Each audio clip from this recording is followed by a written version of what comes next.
Welcome to Step Up with DL Walker. At any time during our live vidcast premiere, you can ask questions of myself or our guests by typing your question in the box called Top Chat, located in the right-hand corner of your screen. If you're watching a recording and have a question, just type your questions in the comments box below, and we'll be sure to respond. At any time, check out the information box because it contains contact information and special offers from DL and our guests. That's located underneath this video. Enjoy the vidcast, and if you find this information helpful, please give it a like and share it with anyone whom you feel may benefit. Thanks so much for watching, stepping up for your health, and please do be in touch. Dr. Ailina Ismail is a functional medicine doctor and fatigue decoder expert. She graduated from Flinders University in Adelaide, Australia, and was conferred a fellowship by the Royal Australian College of General Practitioners. She is an IFM, Institute of Functional Medicine practitioner. As a holistic consultant, she supports tired, busy working females with fatigue, body aches, and brain fog to regain their energy, improve mental clarity, and achieve physical vitality. But what she's really passionate about is helping moms address root causes of their fatigue so that they can live purposeful and abundant lives with their family and friends. So welcome, Ailina. And the first question on my mind, and probably a lot of other people, is what the heck are phytonutrients? So you pronounced it right. Yes. Okay, so phyto basically means plant. So anything of plant origin, vegetables, fruits, nuts, legumes, everything. And nutrients is the chemicals in these plants that give us, it's the chemicals that give us nutrients. So that are good for us, that help us with our health. So that's phytonutrients. Okay, so it's basically nutrients from plants. Yes. Okay, that got it. Okay. And obviously there are things in plants that we don't get from other sources of food, other food sources. Yes. So what are some important phytonutrients for humans? You know how you always hear about the rainbow diet, like, oh, you should eat the rainbow diet, and everyone's like, okay, it's not that easy. So theoretically, you should have like a serving from, okay, so I divide them into 6 groups. There's the red colored foods, the orange, the yellow, green, and then I group the black, purple, and blue into one. And actually there's white, tan, and brown, or yellow, white, yellow, and brown in the 6th group. So there's 6 different group colors. And then technically you're supposed to have like a serving from each color per day, which is crazy, right? No one gets that. So that's why you have to be pretty creative. Yeah, and you want to have like 5 to 9 servings of these fruits and veggies in your daily consumption, again, which is pretty crazy, because a serving is like your feast. So one serving is the size of your feast. So that's pretty crazy. So that's why I always relate back to juicing, because you can chuck a lot of things into your blender, and you can get maybe 4 or 5 servings in that one glass of juice. Now, let me ask you something about juicing. Now, juicing is different than putting things in a blender, correct? Yeah. Well, there's 2 types of juicing. Okay. Yeah. So the first is called cold press juicing. Yes. There are certain machines, you just Google cold press juices, you'll find that. So basically that's just pressing out all the nutrients, the phytonutrients from these plants and vegetables, fruits, and you just get pure nutrients. So no fiber, nothing like that. So basically, you don't want your gut to work too hard, because fiber makes the gut work harder. I mean, fiber is good because it makes you poop every day, right? Sure. You gotta drink more, But if you just need it for nutrients and you want to rest your gut, then you do cold press juicing. Okay. So I used to do that a lot with celery. I love, like, celery juice is really good, but you don't really want all the fiber. Right. Yeah, so that's a good way to use cold press juicing. The other one is blending. So I've got a NutriBullet. There's lots of blenders out there where they just zap like just chop up everything and it becomes all liquidy. So that's got everything, the skin, the fiber, everything. And that's good too. But that makes your gut, like it has to do a bit of work to digest it. So when are times when you would want to rest the gut?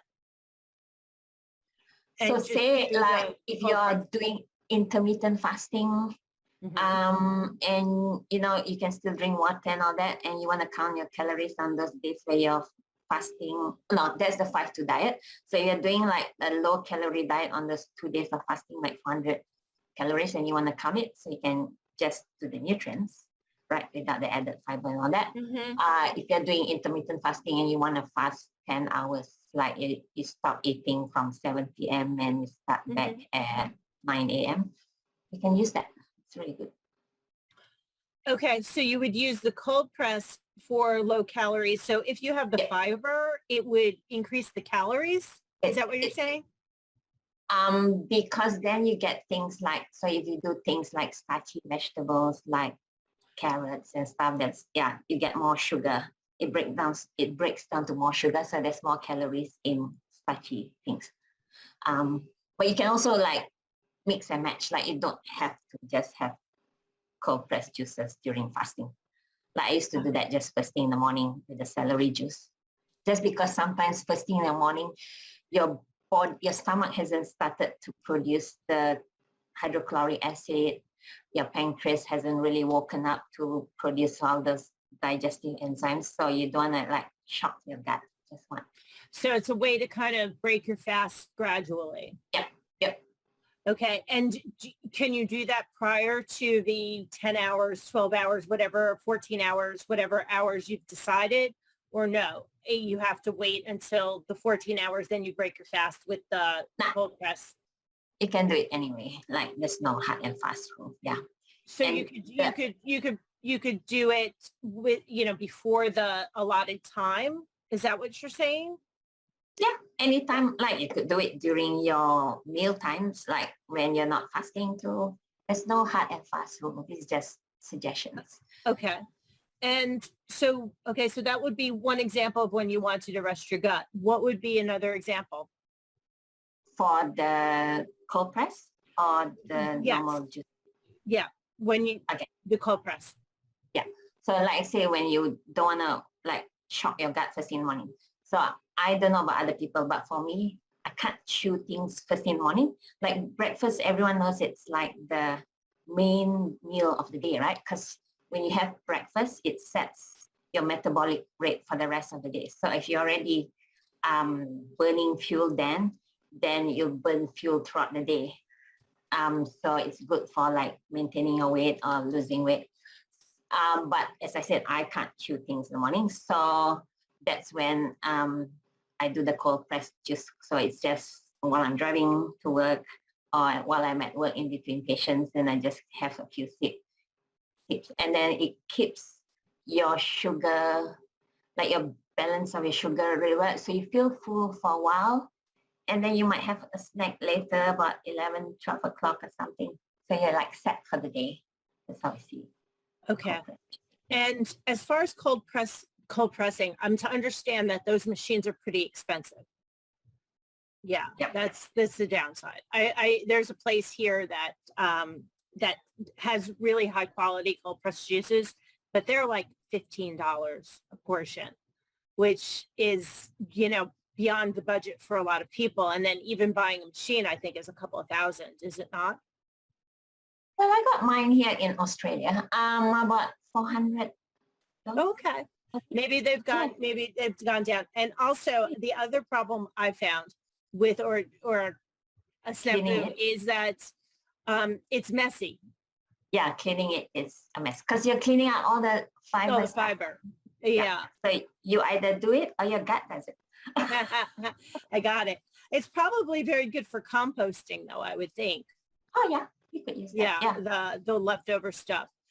Okay, so you go ahead and you're doing your cold pressing. Is there any other reason why we would want to rest the gut? Like maybe if we've had antibiotics or something like that, would that be a reason to rest the gut? Or, That's a huge thing. The gut is like my favorite subject. Oh, cool. So I'm Yeah. speaking to the right person.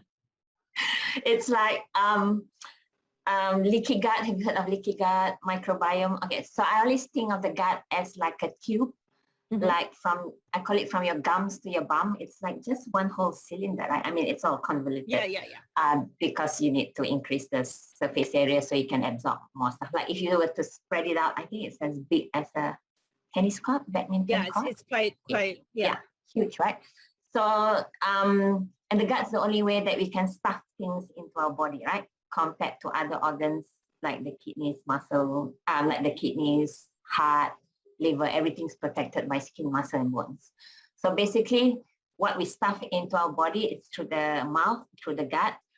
That's the environment that we create in our body. And then depending on how good our gut mechanisms is in terms of absorption, metabolism, and excretion, then either we absorb good things, or we absorb bad things together, or we just pooping out everything because we're not absorbing anything. So it could go either way. Then there's the population of the gut. The population of the gut is actually, it's like a forest there. There's good bacteria, there's bad bacteria, there's yeast, parasites, viruses.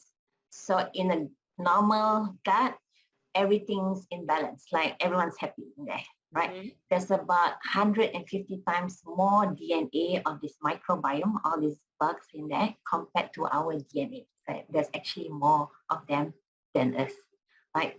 It's amazing. It's like a forest in there. So again, looking at your microbiome, how good these bacteria and all the other bugs live together and work together, also then tells us how good you will absorb all the good nutrients, and in this case, like the phytonutrients. Just remind me later, Diel, I want to touch a bit more about the phytonutrients, kind of digress a bit from there about the colors. So then, that's how people, a lot of the cases I deal with, the clients that I see are chronic illnesses. And everyone will, like someone will come to me and say, oh, I've got a thyroid problem, can you fix it? And then I say, yes, but the body works as a whole. Every organ talks to each other. Right. So we, at some point in time, we got to address the gut. So they're like, okay. Or someone comes to me with a mental health problem, and I said, there's a very strong connection between the gut and the brain. We used to think that serotonin is like our happy hormones. Yes.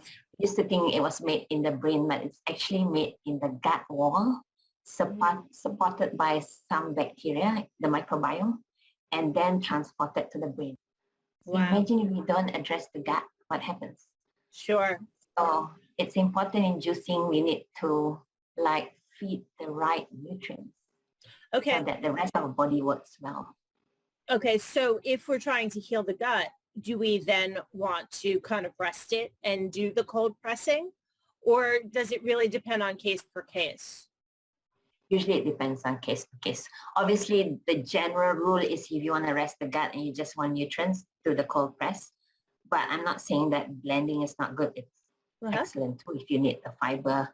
Sure. You need more. Yeah. So there's no right or wrong. Got it. So basically what you're saying is that juice in any way, shape, or form coming from plants is good for us. And that is probably because of the phytonutrients. So go ahead and talk about those. Okay. So remember I said we try to get every single color in a day. So imagine like if it's the red. So there's so many phytonutrients out there. So in red, things like tomatoes, apples, red apples, right? Strawberries. One of the major phytonutrients is actually called lycopene. And lycopene is a lot in like tomato-based products. And they help a lot with like inflammation. If you've got like arthritis, it's a good one. And it's also fat soluble. So sometimes you might want to think you got to put a bit of fat in the juice. So I do a lot of, avocado is good, but I'm not a fan of avocado. So I freeze my avocado and just chuck it into the blender. So that's when blenders come in, because you can't really cold press avocados. Like you won't get much. So that's why blending comes in. So that's lycopene, one of the red phytonutrients.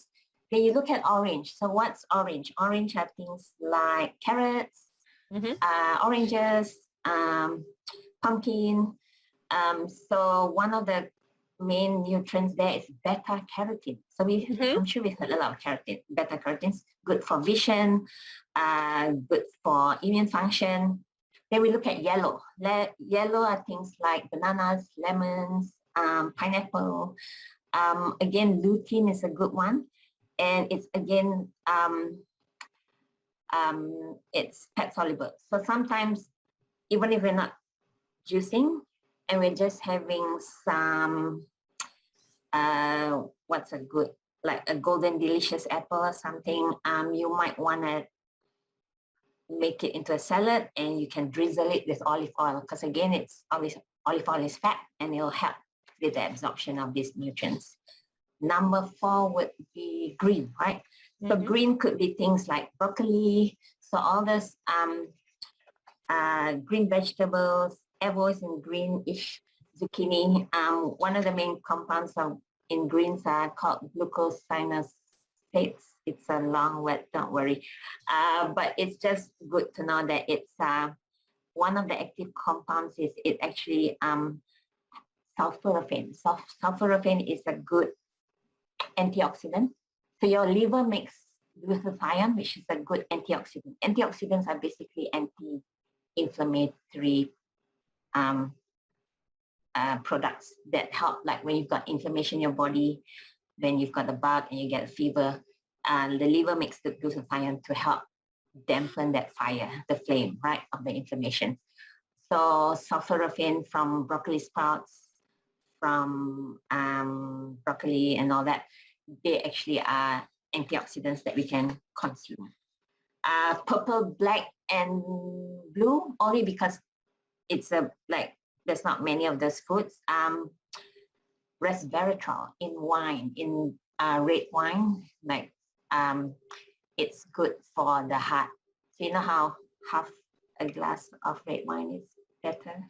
Good. Yeah, so you know how the French can eat all the, have really good health-wise, they're better than us. And the last one is like white, tan, and brown. So when you think of plants, it could be nuts, could be legumes, mushroom, cauliflower, onions, and one of the phytonutrients in that would be the lignans. And they are really good, like flax seeds and sesame seeds. So there are all these different phytonutrients. There's gazillions out there. I just wanted to mention all those different color groups and just see if you could, maybe this will trigger anyone to just, maybe I should put some spices like cinnamon into my smoothie for the day. I like to put mint leaves and things like that, just to add a bit of different colors. Got it. So basically the rainbow diet, or what you're speaking about, is really for us to go be able to get those phytonutrients covered. So even if, like you said, you brought up some really good strategies about adding cinnamon or doing, again, thinking about the purple, black, and blue and how you can combine them. And that, I think that's really great advice, actually. And because a lot of times you could do, like, I like to do spinach and mushrooms and onions. So then I got white, and then I got, my brown, and then I got my green. See, now you're thinking. Yeah. What about cocoa? Cocoa? Yeah. So cocoa is like brown. It's actually a good antioxidant. Like, how people love chocolate. So ideally, the best would be like a 80% dark chocolate kind of thing. Yes. But it's not chocolate. Well, I'll tell you, I have a shake that I make that I really like. and it's with spinach, avocado, cocoa nibs, okay, mint, and banana. And it winds up tasting like a mint chocolate chip ice cream. Wow. Yeah, yeah. Can I share I know mine? that you're not a fan of avocado, but that avocado really gives it that creaminess. Feeling. Yep. And also you feel the banana too. Yep. Yeah. The banana also. So now how does juicing, you were saying, some of the benefits. So talk about weight loss. How does it help with weight loss? And is it better to cold press, or is it better to blend, or it doesn't matter? Depends. So depends on why weight is a problem to you. Right. So is it perimenopause, like in women? Is it insulin resistance? Mm-hmm. So if there are things like, because I like to go back to root causes. So it's like, what's causing I think the you're weight absolutely gain? right there. Last question about the juicing. From what I'm gathering, it sounds like you really, if you decide to juice, the best thing to do is really consult a practitioner like yourself to really get the most out of the juicing plan in order to address the root cause of the problem, if that's going to be one of the remedies. Would that be accurate? Yeah. I'm just giving advice, but it's always, I always put it as a disclaimer. You should always, everything's personalized. You should always go back to your practitioner, go back to the root causes, and you can try it yourself. But if you really wanted, if your goal was to lose weight, to overcome your perimenopausal symptoms or anything, you should start with the root causes, work with your practitioner, and go from there. Excellent. And that would be something that you do, correct? Yes. I'm now, do you have a general program for people who can't come see you personally? So my main passion is actually fatigue. So I work a lot on fatigue as the symptom that people come to me with. And then we deep dive into the causes, whether it's mind, body, or the environment. And then of course I look at the gut, because that's my favorite subject. And then we look at nutrition, because I always use food as medicine. Yes, I think that's what it should be. And then also to have an exit strategy, Yeah. You don't want to supplement for the rest of your life, right? You don't want to be taking vitamins forever. Then it becomes like just another drug, another medication. I agree with you. I saw somebody, it might have been you, who posted about that on Facebook. I don't think it was you, but who did post about that very subject. And I said, they're right about supplements. And so I agree with you. And again, they can be altered. It's not that you don't take any supplements, but what was good for you when you were 30 to 35 might be very different than what's good for you at 50 to 55. So I think, the bottom line that I've gotten from this conversation is that it's a really good idea to check in with somebody who knows what they're doing when you're, considering undertaking something to heal your gut. And a lot of people do choose juicing to do that. So, so thank you. Thank you for taking the time to speak with me about this. And what would be your top 3 pieces of advice to give somebody who was considering wanting to incorporate the nutrients as well as juicing?